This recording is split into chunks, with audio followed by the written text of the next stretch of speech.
Welcome to 101. I'm Greg Bassey, your host from the Salisbury Independent newspaper. It's the biggest day of all. We're in downtown Salisbury at the amphitheater, and we are with our mayor of Salisbury, Jake Day. Welcome, Jake. Thanks so much for having me, Greg. So there's a rumor that you're going to put a party on here downtown September 6th, and I want to find out from you all about it. That's what they tell me. 6th through 8th, a 3-day party. You've been to these meetings? You're in the loop on this? Yeah, we're going to have a good time. Yeah? We're going to have a good time. So what is it?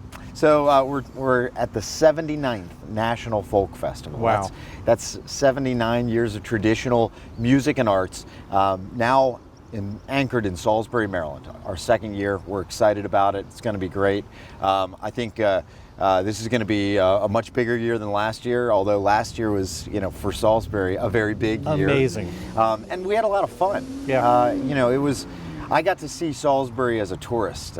We kind of designed me out of the operations the days of, so that I wasn't sitting at a command post or anything like that, but got to go out and, shake people's hands. And I got to see Salisbury as something of a tourist, and it was fun. It was so much fun. And, and I've told you this many times, I had that transformative moment on the hill there by the Daily Times, looking at the hospital I was born in, standing on the site that I worked my entire career at, and to see the Quaby sisters on the stage and see the reaction from the people, it was an amazing moment for me. And I think, Greg, there are a lot of stories like that, where people had moments where they got to see a side of their city that they didn't expect that they'd ever get to see. Right. And Salisbury changed. It did. I think in a weekend it changed. And I don't know that we experience the same transformation each year. That's okay. But we're on a growth trajectory, and this is going to be another part of that story. Well, I feel like there's more excitement this year because people have a sense of what's going to happen. Oh, yeah. And even a sense of what's not going to happen, and that excites them to say, let's just go down there and see what's going on. Right. Well, I'll put it this way. There is not a soul I've spoken to who has said, yeah, I guess I'll go, maybe, we'll see. Right. Everyone has said, oh my gosh, I had such a great time last year. I saw this band or that band, or I can't believe I didn't go, or I was scared of the rain, or whatever. I should have come out anyway. And that's actually a common refrain I hear from people that braved Sunday. One of the most common stories that people share with me is I was there Sunday. As if, they really went through, war together. Because it was raining. Right, because it rained. So you had to make a decision about going. I was there Sunday. Right. And, people really experienced something special. And it was great. It was great. Even Sunday in the Purdue Dance Pavilion, it was just a fantastic experience, just dancing with people, walking out occasionally to cool off and get soaked and walking back in. And all the musicians were there. All the bands were all there dancing. They're there to each watching other's each other. They're learning from each other.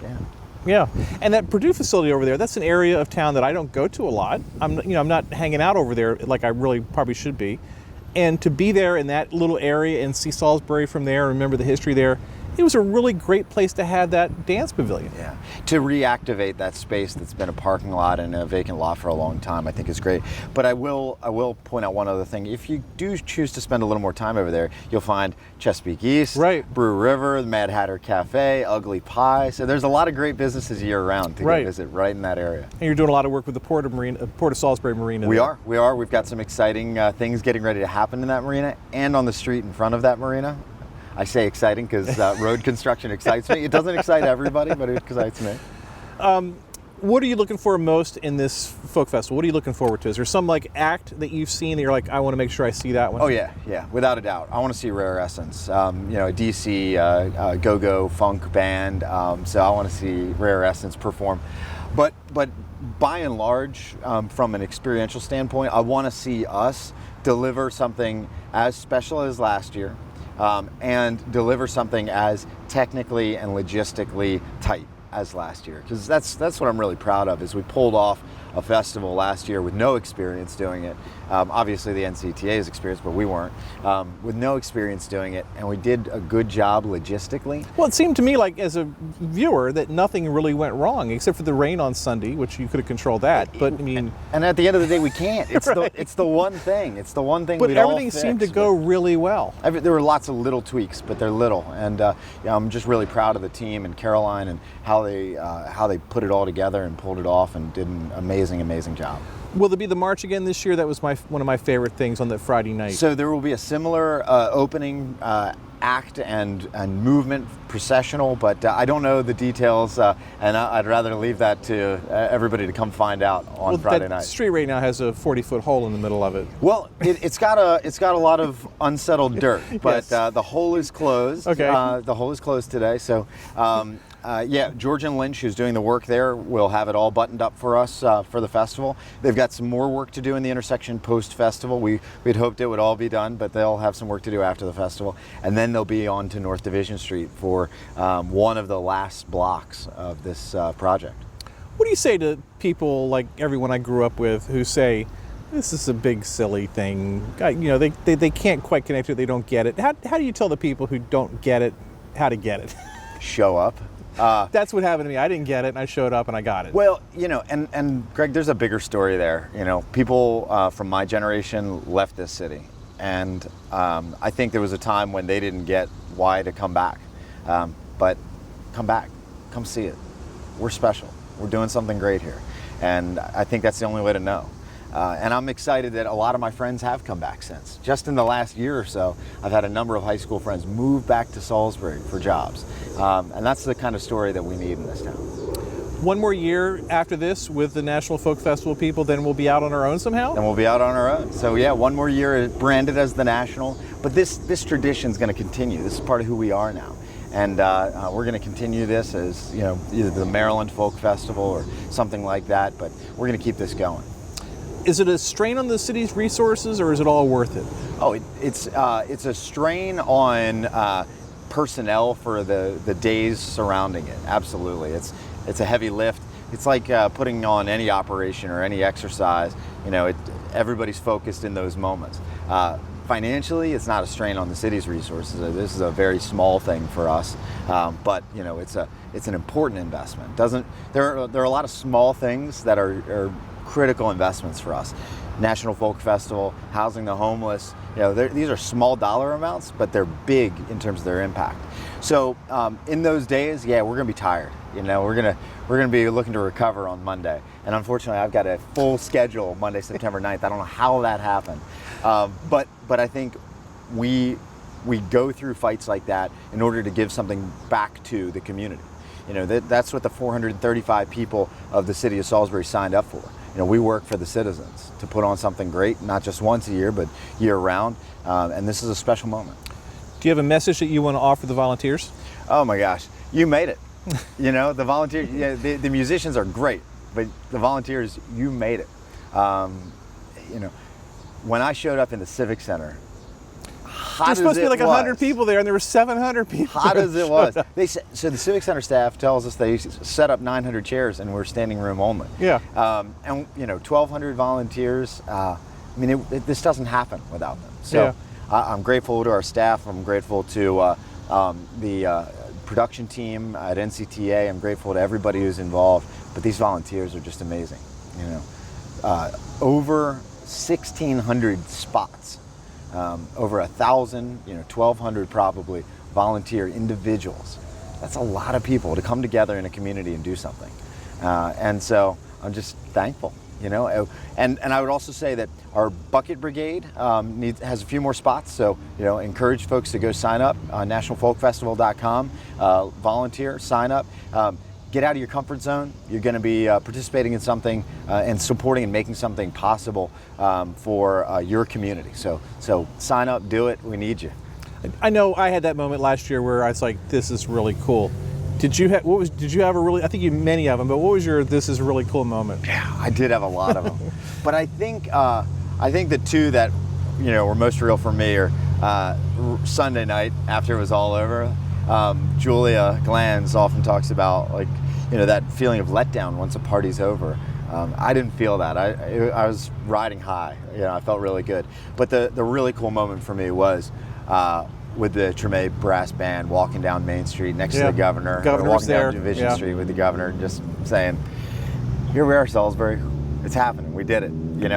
You can't put this back in the box now. It's going. It's off to the races. Yeah, I was walking with Tom Horton, who's lived here forever, great reporter for the Baltimore Sun forever, and he said this might be the most people that have ever walked together on this Division Street in the history of Salisbury. And so there was a historical context there that I had never really thought about. Yeah.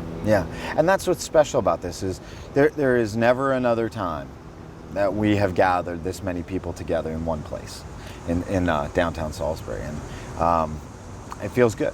It feels good. And this year, knowing that there will be more people, it'll be even better. It'll be even better in that regard. The Salisbury Independence production team put together, I think, a really nice book that's going to promote this thing to be handed out, be put in all the papers. In that book, you've got a lot of great sponsors, people that are giving you money and helping back this thing. Do you have all the money you need, or do you need more money? Do you want some more sponsors? How does that work? Sure, you got some? Yeah. We always want more sponsors. The city puts in a fixed amount, the state puts in a fixed amount. Our partners like Town of Ocean City, Worcester County, Wycomico County Parks and Recreation and Tourism put in a fixed amount. Those numbers aren't going to vary much. So the rest is on-site revenue and sponsorship. And so it's my job, after this interview, I'm going to get back on the phone to help that effort. And we've got a great fundraising team. Mike Dunn, Marty Need, Joe Gast. We've got a great team that have been working really, really hard to raise money. And we're so thankful for our sponsors. Virtually everybody from last year that could returned. And we've grown the number of sponsors this year. Some great new sponsors. I'm particularly excited about Whiting Turner. What a great company. Regional company, not a Salisbury company, but they've got an office right in the middle of the footprint. Right in the heart of downtown. And great supportive company. So we're thankful to all of them. Purdue and Avery Hall and Pohanka and Piedmont Airlines. And, we're just grateful to all of them. For some reason, people obsess about the numbers. You're able to track the numbers just based on cell phone use and all these other statistical data things. My attitude is 100 people is better than a normal weekend. It doesn't matter how many, doesn't matter to me if it's 60,000 or 160,000. But I know if you predict too many people, that people go, oh, that's too crowded, I'm not going to go down there. It must be weird walking that numbers. Sure. I think there probably are people that hesitate based on the crowd. But I think what you found last year is it's not as if there's 63,000 people standing in the footprint at once. You're dealing with 5,000 people spread over 7 stages. It's not jam-packed where you can't breathe. It's comfortable. It's easy to get in and out. The densest moments are, Friday night and Saturday night, around the dance stage, around the opening act. I would just tell people that you're gonna find a comfortable spot. It's a big site. Downtown is huge. We could probably fit 150,000 people in here, and not have to elbow each other. So I think, picture this: a couple hundred of your closest friends are going to be at each stage. Yeah.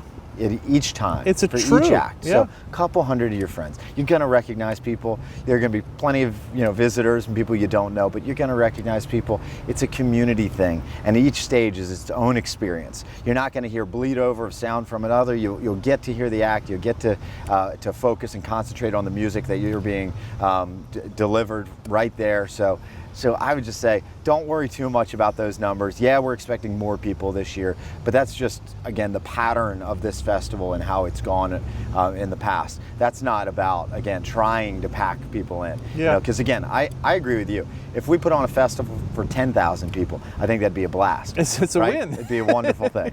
It'd be a wonderful thing. Yeah.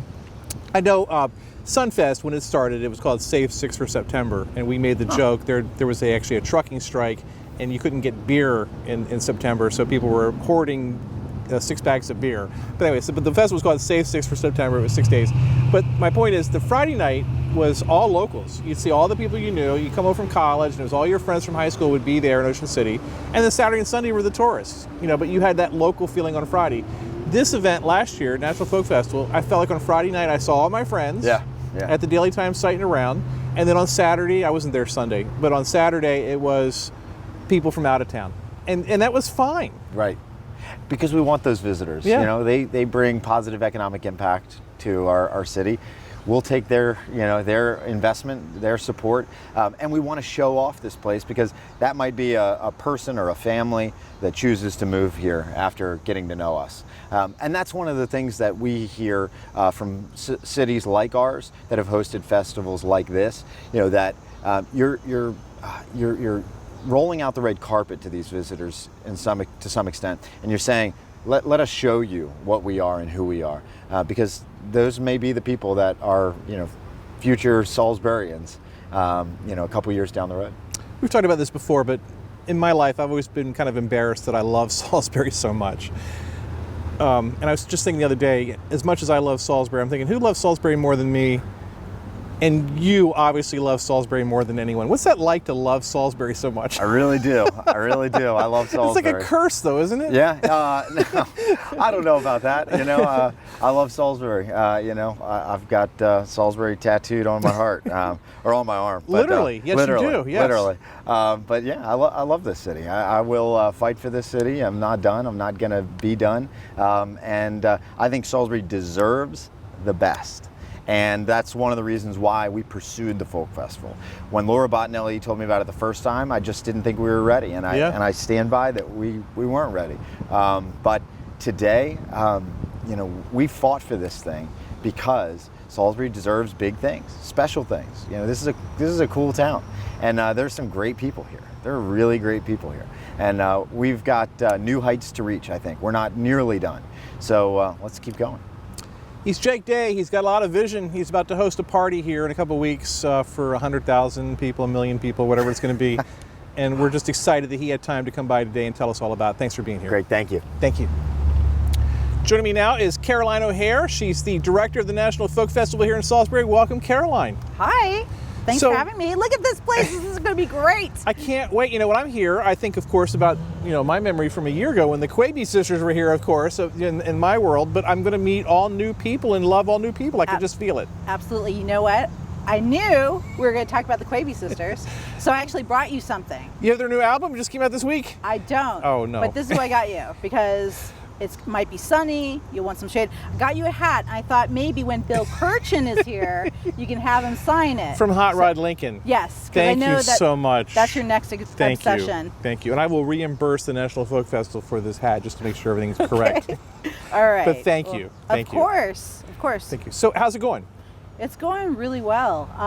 All we have so many people that have returned to help out. So the systems feel a lot smoother. Everything's in place. We sort of understand the language that we were developing last year and the systems that we were developing last year from scratch. And so we're moving forward. We know what we need to do. We know the things that are going to come up that we need to prepare for. So it's a smoother ride.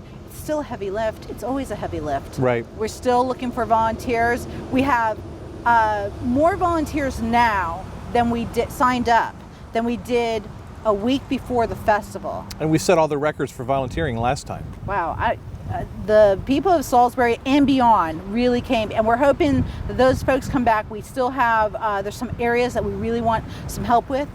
Bucket Brigade. First of all, Bucket Brigade is super fun. You basically get to dance around, hand out stickers, hang out with artists, go backstage, yuck it up with people, and you get to enjoy the show. It's one of the cooler things to volunteer for. So And this is people going around asking basically for donations. yeah, asking, saying, hey, put $1 in the bucket. Yeah. And you look at other festivals like Greensboro or Richmond and whatnot, that is a big part of how they fund the festival. I think they definitely reach over 6 figures with just their Bucket Brigade. Right. So we're looking at ways to fund this festival and fund future festivals. So it's a heavy lift, and we're looking for that extra help. So if you have groups, if you want to do it with like your work group or your class group, students get a service credit, Right. Which they need for graduation. Please volunteer. Sign up now on shoregetconnected.org. It's super simple. It's a lot of fun. It's 3 hours of your time. I mean, it's a great way to do it. I think you should do it. I will make sure that you're on the stage where Bill Kirchen is.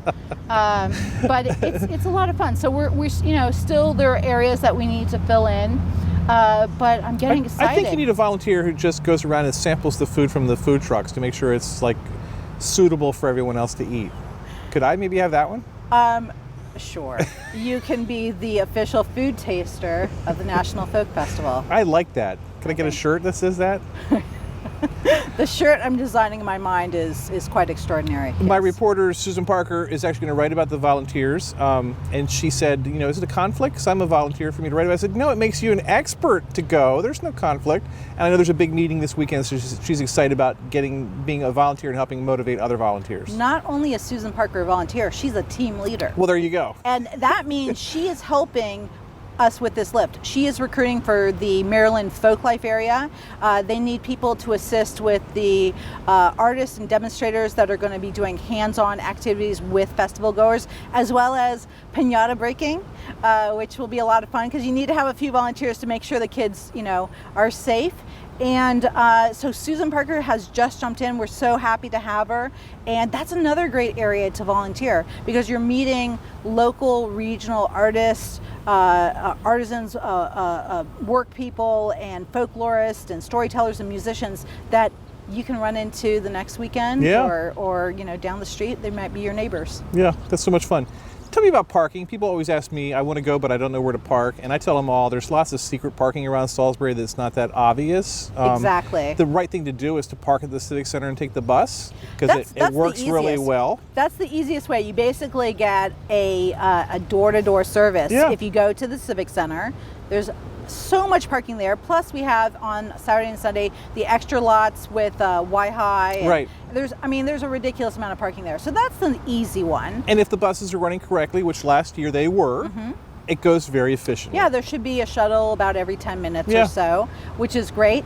But there's also, we have on our website the different parking lots that are free of charge. We are not charging. I know that last year there are some private citizens or companies that charged a little money. Like when you go to Taws, they're like, oh, you want to park here? It's, St. Francis was raising some money by St. opening their Francis. parking lot. I was just talking to someone about St. Francis. They're going to offer parking as well, and they're going to offer it as free. But if you want to make a donation to the Boy Scout troop, That's great. I think that's a great thing. So, but the festival, the city parking lots are free of charge, and they're very accessible. And then for us locals, we know where to go. Right.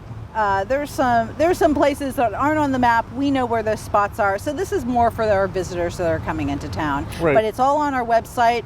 If you go to plan your visit or to the page that's directions and parking, you can get all that information there. Right. And I try to say to people to open their minds, it's a festival. And you're not going to pull up right up next to the stage and park. You're not. And no. people are like, well, St. Francis it's like a 3-minute walk from St. Francis down Riverside to get to where the folklife part is. It's right there. It's a short walk.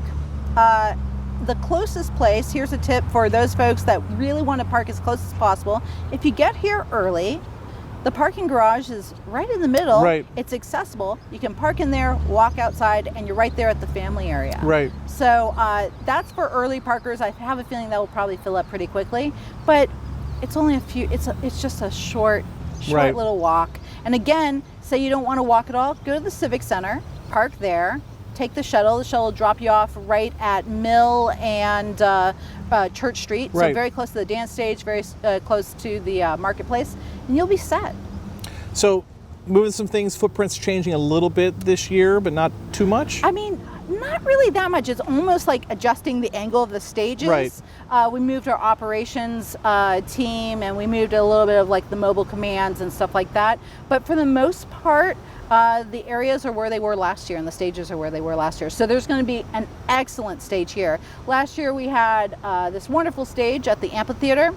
This year, the Pohanka Toyota Amphitheater is going to have a much larger stage. So I'm very excited. Our tech team is very excited too because they can do a lot more with it. And so we'll have programming here for the festival, and it'll look a little bit different, but for the most part, if you knew where you went last year, it's the same thing. Now I have to say something, and I apologize in advance. And it's not that much of a slight. I don't mean it as a slight. So No, why that's did you okay. say Go it then? But last year at this time, to me, you seemed like a walking zombie. Like, what have I gotten into? How is this thing going to work? Why Oh would my I take gosh! that in any negative way? No. But now, You're Yeah. very relaxed about all this. Oh yeah. Well, first of all, I always love talking with you. You always put me at ease. It's always fun. Yeah, it's a different thing. There's a lot of balls up in the air. My head is full of a lot of things right now. But we have an actual path that we've walked, and we're following that plan. Again, this is a heavy lift for everyone, for our volunteers, for our crew, for our artists. I mean, they're doing multiple shows all over the weekend. They're doing a great job.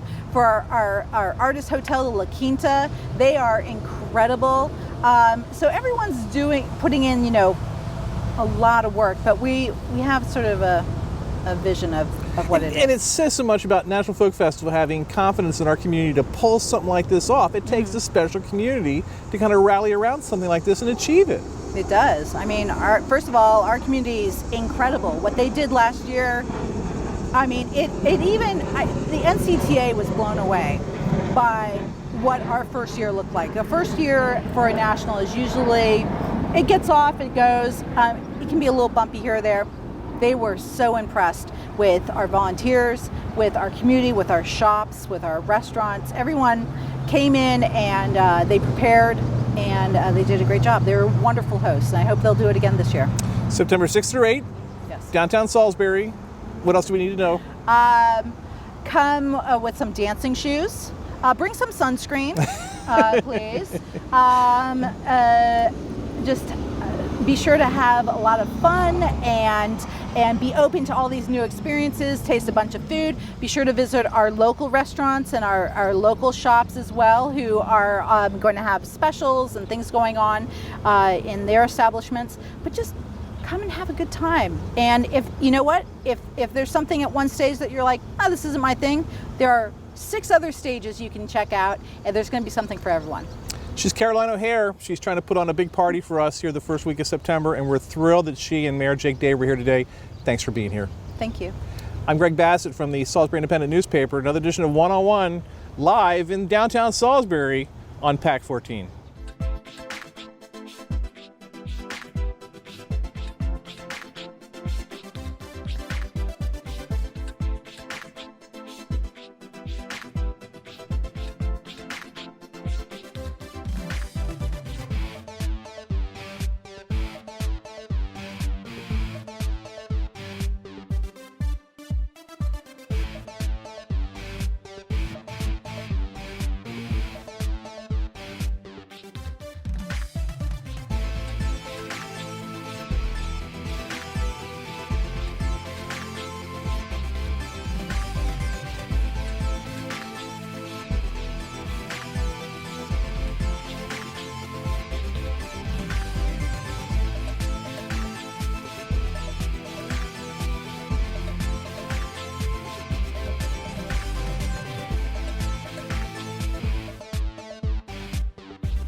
First Shore Federal is proud to support PAC 14 and One on One. We'd encourage every business to support PAC 14 and pick a program and support it, and let's make a difference.